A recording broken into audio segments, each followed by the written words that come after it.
continuamos con el libro quinto, donde Ciro llama a Araspas, un viejo amigo medo, para que cuide de la dama de Susa, quien ha sido capturada y entregada a Ciro. Araspas, tras cumplir con su deber, le pregunta a Ciro si la ha visto alguna vez. Ciro, en realidad, nunca la ha visto, tal vez con el velo puesto. Y Araspas le menciona su impresionante belleza, quizá la mujer más hermosa de toda esa parte del mundo, y dice que Ciro debe comprobarlo por sí mismo. Ciro se niega, ya que si es realmente hermosa, podría enamorarse y descuidarse de sus deberes. Esto da lugar a una larga discusión filosófica entre ellos sobre si enamorarse es voluntario o no, con Araspas argumentando que sí lo es y Ciro señalando los problemas que esto implicaría. Desafortunadamente, al cuidar de la hermosa mujer para Ciro, quien es elegante, cortés y agradecido por su ayuda, Araspas se enamora de ella. Mientras tanto, Ciro recibe confirmación de la continuidad de varias de las alianzas que ha forjado y parte con su caballería a visitar a Gobrias. Gobrias se muestra hospitalario y Ciro confirma su promesa. Después Gobrias se sorprende de lo sencilla que es la comida de los persas que se preparan, pero pronto se da cuenta de que su templanza forma parte de su excelencia como soldados, y así Gobrias se une formalmente a la alianza y todos se marchan. Ciro, sin embargo, reflexiona sobre cómo debilitar a su enemigo y consulta con Gobrias y el rey Hircanio sobre quién más podría unirse a la alianza. El Hircanio menciona a los caducios y a los acas. Gobrias, además, nos dice que conoce a un hombre de un reino pequeño pero importante, a quien el rey actual, siendo aún príncipe, castró por celos.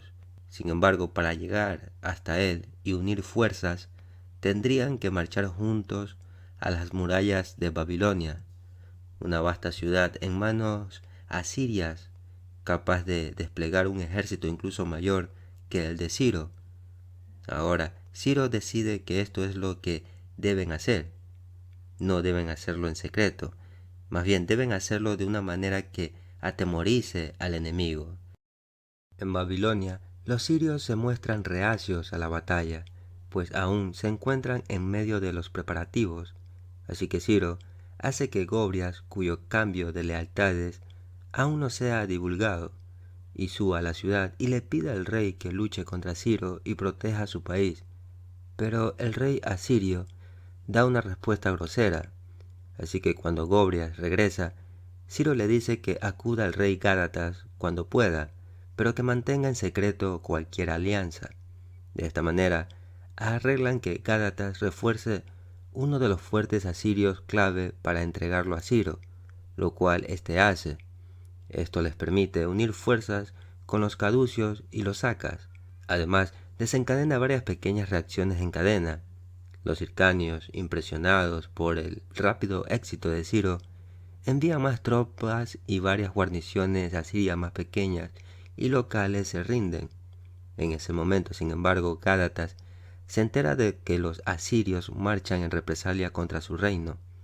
Esto crea un problema, ya que Gádatas puede llegar en un día y medio, aunque quizás no antes que los asirios, pero el ejército de Ciro, que es realmente necesario, es ahora tan grande que avanzará mucho más despacio y tardará aproximadamente una semana. Por otra parte, Gádatas avanza y Ciro convoca a sus hombres para organizar la marcha. Los hombres quedan impresionados, pues resulta que Ciro recuerda sus nombres y Jenofonte señala que Ciro lo considera una herramienta de su oficio. Si quieres honrar a un hombre, debes recordar su nombre. Y si conoces el nombre de alguien, se esforzarás más por no defraudarte. Después, debido a la traición de uno de sus oficiales, Gádatas es emboscado por los asirios. Así sus hombres huyen, pero como Ciro ha estado marchando rápido y bien organizado, pronto se topan con él. Ciro se sorprende un poco al descubrir que Gádatas va en la dirección equivocada, pero al comprender la situación, destruye al ejército emboscador. Los caducianos, mientras tanto, se encontraban en la retaguardia de la marcha y empezaron a inquietarse, y al príncipe caduciano se le ocurre realizar algunas incursiones sin avisar a nadie.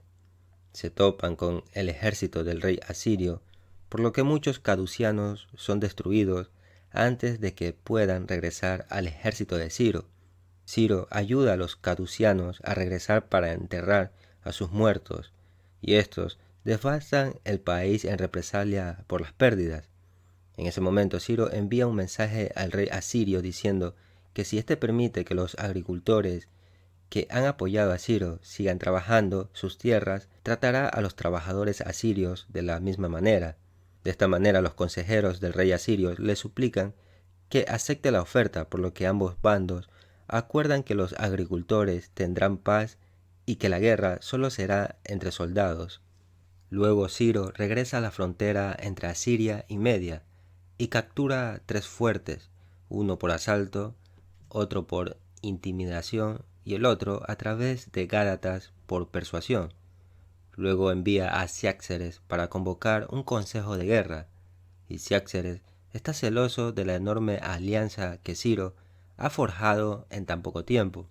Sin embargo, Ciro le asegura que su honor no se ve perjudicado por el éxito de Ciro, y que todo lo que Ciro ha hecho es por el bien de su tío, así que se reconcilian. Después surge una cuestión importante, es que si el ejército de la alianza debería disolverse.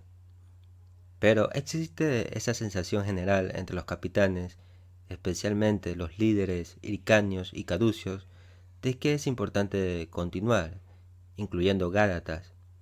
Ciro les asegura que no tiene intención de disolverse, pero se avecinan serios problemas. Se acerca el invierno, los rivales se reúnen y las provisiones están prácticamente agotadas. Por lo tanto, propone que al mismo tiempo impidan al enemigo atrincherarse en las fortalezas y establezcan las suyas. Así pues, el primer paso de la planificación es conseguir máquinas de asedio y constructores. Mientras tanto, Araspas, enamorado de la dama de Susa, cuyo nombre descubrimos poco después que es Pantea, le ha estado proponiendo una unión. Sin embargo, ella, profundamente enamorada de su esposo, se ha negado sistemáticamente a dar un paso en esa dirección. Enfadado, él la amenazó. Ante esto, ella recurrió a Ciro. Sorprendido haciendo algo que no debía, Araspas se sintió avergonzado y asustado, pero Ciro lo necesitaba y lo envió a Lidia para espiar al rey asirio, quien estaba reuniendo fuerzas allí. Así decidieron inventar una tapadera para difundir la noticia de que Araspas se había desertado de Ciro, y cuando se corrió la voz de que Araspas se había alejado de Ciro, Pantea vio la oportunidad y envió un mensaje a Ciro diciéndole que, aunque Araspas le había sido infiel, podía garantizar la lealtad de su esposo, sobre todo porque él también tenía motivos para odiar al entonces rey asirio. Él le permitió enviar un mensaje y Abradatas se unió a la alianza. Y en ese momento llegaron emisarios de la India con apoyo económico para Ciro. Este los convenció de enviar 3 personas al rey asirio con el pretexto de iniciar una alianza. Regresaron con información de que los aliados asirios, bajo el mando de Creso, estaban formando un vasto ejército. Ciro recompone la moral de sus hombres y decide actuar con rapidez para evitar que el miedo se extienda entre sus filas, y finaliza los preparativos y organiza la marcha. Al acercarse al ejército de Creso, Araspas regresa y Ciro limpia su nombre públicamente. Araspas proporciona información precisa sobre la disposición del enemigo, lo que permite a Ciro planificar sus contraataques. Por otra parte, Abradatas ocupa una posición clave en las líneas, aunque debe echar suertes para ganarle a los persas. Mientras tanto, Pantea le está colocando la armadura y a la vez está llorando, y sigue su carro un rato, pero finalmente él la anima y le dice que le desee que le vaya bien. En el libro 7 la batalla continúa y el plan de Ciro funciona, aunque hay algunos contratiempos, incluida la muerte de su caballo, lo que lo obliga a hacer ajustes rápidos. También Creso huye a Sardes, pero Ciro logra capturarlo. Y durante el asedio de Sardes, los caldeos abandonan sus puestos para asaltar las casas. Después Ciro llama a sus líderes y les ordena que se vayan. Y cuando ruegan por quedarse, se lo permite solo con la condición de que den lo que tomaron a quienes mantuvieron su posición. Después Ciro se reúne entonces con Creso y llega a un acuerdo según el cual el ejército no saqueará la ciudad, ni se llevará prisioneros de guerra mientras los lidios donen generosamente sus tesoros. Luego Ciro se interesa de la profecía del oráculo de Delfos, ya que Creso le brindaba mucha veneración a Apolo y que la conducta que él manejaba tenía mucho que ver con la obediencia que le profesaba. Y Creso cuenta su historia. Él menciona que puso a prueba preguntándole si tendría hijos. El dios, tras muchos regalos, dijo que sí. Los niños nacieron, pero uno era mudo y el otro murió joven. Después Creso nuevamente volvió a consultar a los dioses para preguntarles cómo vivir una vida feliz. El dios respondió: «Conócete a ti mismo». Y Creso interpretó esto como una afirmación de que sería feliz, pues según él, no hay nada más fácil que conocerse a uno mismo. De esta manera, Creso reflexiona y achaca su derrota a haber aceptado el generalato, demostrando así que, de hecho, no se conocía a sí mismo, pues si lo hubiera sabido, habría tenido la sensatez de reconocer que no era capaz de superar en maniobras a Ciro. De esta manera Ciro promete protección para su familia. Y a la mañana siguiente, Ciro pregunta por qué no ha visto a Abradatas y recibe la triste noticia de que Abradatas había muerto en batalla. Ciro acude inmediatamente al lugar donde había muerto Abradatas y su esposa llora a su lado. Ciro intenta consolarla y se marcha. Entonces Pantea saca una daga y se apuñala en el pecho, apoyando la cabeza sobre el pecho de su esposo al morir. Los eunucos que la atendían se apuñalan y mueren también con ella. Y Ciro se asegura de que los sacrificios y el funeral sean acordes con su estatura. Luego se construyen máquinas de asedio en Sardes y los carios entran en una guerra civil y ambos bandos apelan a Ciro.